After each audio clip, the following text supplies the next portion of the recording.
এশিয়ার অন্যতম বৃহত্তম ফুলের বাজার মল্লিকঘাট ফুলবাজারের উন্নয়ন এবং ফুল বিক্রেতা ও ব্যবসায়ীদের স্বার্থে এদিন একটি গুরুত্বপূর্ণ বৈঠকের আয়োজন করা হল। খাদ্য প্রক্রিয়াকরণ ও হর্টিকালচার দপ্তরে অনুষ্ঠিত এই বৈঠকে উপস্থিত ছিলেন সংশ্লিষ্ট দপ্তরের মন্ত্রী কল্যাণ চক্রবর্তী, দপ্তরের প্রিন্সিপাল সেক্রেটারি বিধায়ক বিজয় ওঝা এবং কাউন্সিলর সন্তোষ পাঠক। সূত্রের খবর, মল্লিকঘাট ফুলবাজারের পরিকাঠামো উন্নয়ন, কর্মসংস্থানের সুযোগ বৃদ্ধি এবং ফুল ব্যবসার প্রসারে একাধিক বিষয় নিয়ে বৈঠকে আলোচনা হয় এদিন। কলকাতায় একটি বিখ্যাত ফুলের বাজার আছে, তার নাম মল্লিকঘাট ফুল বাজার। এটি হাওড়া স্টেশনের কাছে কলকাতার দিকে রয়েছে। এশিয়ার বৃহত্তম ফুলের বাজার, সারা বিশ্বের অন্যতম একটি ফুলের বাজার। এখানে বিভিন্ন জেলা থেকে ফুল চাষিরা তাদের পুষ্প সামগ্রী নিয়ে আসেন, মূলত রেল যোগাযোগের মাধ্যমে। কিন্তু এই ফুলের বাজারের উন্নতি সেভাবে হয়, বাইরে থেকে দেখে বোঝা যায় না যে ফুলের মতো এরকম একটা নান্দনিক পণ্য এখানে বিক্রি হচ্ছে। যারা এখানে ফুল ক্রেতা এবং বিক্রেতা নানান সমস্যার সম্মুখীন হয়, তাদের জন্য উপযুক্ত পরিষেবার বন্দোবস্তও নেই। বিগত দিনে যারা পরিচালক মণ্ডলী ছিলেন, তারা এখানে নানান দুর্নীতি কাজ করেছেন, উন্নয়নের কোনো দিশা দেখাননি, কাজও করেননি। আমরা আগামী দিনে এই ফুল বাজারটাকে সাজিয়ে তুলতে চাই, নান্দনিক করে তুলতে চাই। সংশ্লিষ্ট যে ডিপার্টমেন্টগুলো আছে বা প্রতিষ্ঠানগুলো আছে, যেমন পোর্ট ট্রাস্ট, যেমন কলকাতা মিউনিসিপ্যাল কর্পোরেশন, এবং অতি অবশ্যই পুলিশ, ট্রাফিক প্রশাসন, ফায়ার, তার কারণ অতীতে অনেক সময় অগ্নি সমস্যা আমরা দেখেছি।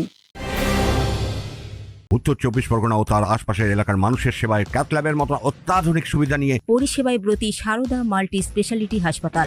একই ছাদের তলায় মানুষ সাধারণ চিকিৎসা থেকে শুরু করে 24 ঘন্টা cath lab, MRI, CT scan, এনআইসিইউর মতো সুবিধা এবার থেকে পেয়ে যাবেন সারদা মাল্টি স্পেশালিটি হাসপাতালে। প্রয়োজনে যোগাযোগ করুন 033-2592-0730, 2593-0730, 2593-3562 ও 9331275635 নম্বরে। আমাদের ঠিকানা royal park, Kalyani expressway, Barrackpore, Kolkata 7,01,021। Sarada multi speciality হাসপাতাল, পরিষেবাই হোক আমাদের মূল লক্ষ্য।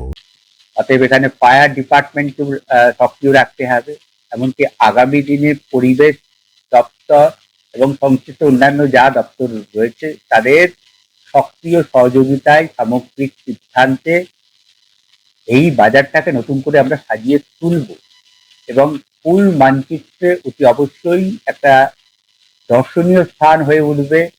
এটা পর্যটনও কেন্দ্রও হয়ে উঠবে, তার কারণ এই রকমারি ফুলের চাষ পশ্চিমবঙ্গে হচ্ছে এবং পশ্চিমবঙ্গের ফুল বিদেশের বাজারে যাচ্ছে।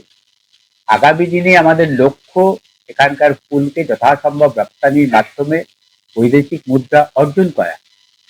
সেক্ষেত্রে এই যে মার্কেট, তাতে যদি আধুনিক যে পরিকাঠামো গড়ে তুলতে পারি, হিমঘর গড়ে তুলতে পারি, এবং এখান থেকে যে সমস্ত বর্জ্য উৎপাদিত হচ্ছে সেটা যাতে আপদে না থেকে সম্পদে পরিণত করে তাকে জৈব সার এবং কিছু সার তৈরি করতে পারি, তা থেকে অতিরিক্ত রোজগার হতে পারে, সেলফ হেল্প গ্রুপেদেরও তাদের আর্নিং হতে পারে।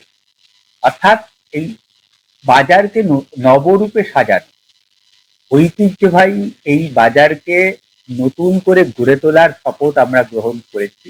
প্রসঙ্গত, কর্মসংস্থান বৃদ্ধির বিষয়টি নিয়ে সরকার একাধিকবার গুরুত্বের সঙ্গে কথা বলেছে। সেই লক্ষ্যেই মল্লিকঘাট ফুলবাজারকে আরও আধুনিক ও উন্নত করে তোলার উদ্যোগ নিয়ে এই বৈঠককে তাৎপর্যপূর্ণ বলে মনে করা হচ্ছে। এখন দেখার বৈঠকে হওয়া আলোচনা কত দ্রুত বাস্তবায়িত হয়। সুব্রত রায়ের report, news Bengal today. Meghbela লাইভে আপনার পছন্দের টিভি চ্যানেলস সম্পূর্ণ বিনামূল্যে, শুধুমাত্র মেঘবেলা ব্রডব্যান্ডের কানেকশনের সঙ্গে। মেঘবেলা ব্রডব্যান্ড, বাংলার ঘরে ঘরে।